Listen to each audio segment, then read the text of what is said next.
नमस्कार, आपण पाहत आहात एल्गार न्यूज महाराष्ट्र। डोळ्यांना दिसत नसले तरी सेवाभावाची दृष्टी मोठी असते, हाच संदेश देत यंदाच्या आरग ते पंढरपूर पायी दिंडी सोहळ्यात एक अत्यंत कौतुकास्पद आणि समाजाला प्रेरणा देणारा उपक्रम राबविण्यात आला।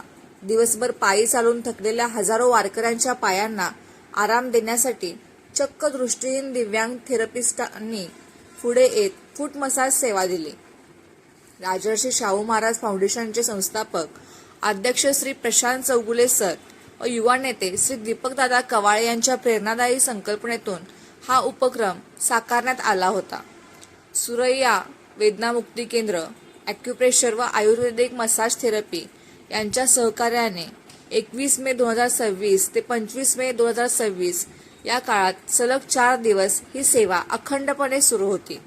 या अनोख्या सेवा यज्ञात श्री महामूद मुजावर, श्री किशोर धादातोडे आणि श्री मोहन राजगुरू या तिन्ही दृष्टीहीन दिव्यांग थेरपिस्टांनी सक्रिय सहभाग घेतला। स्वतःच्या अंधत्वावर मात करत हे थेरपिस्ट वारकऱ्यांसोबत दिंडीत पायी प्रवास करत होते।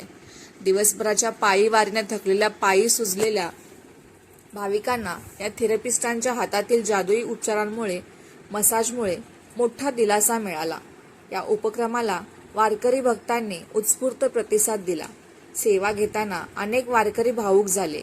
वारकऱ्यांची सेवा हीच आमच्यासाठी विठ्ठल सेवा आहे। अंधत्व हे आमच्या कामात कधीच अडथळा ठरू शकत नाही। समाजासाठी काहीतरी चांगले करण्याची इच्छा असेल तर प्रत्येक दिव्यांग व्यक्ती मोठे कार्य करू शकते, अशा भावना थेरपिस्ट श्री महामूद मुजावर यांनी व्यक्त केल्या।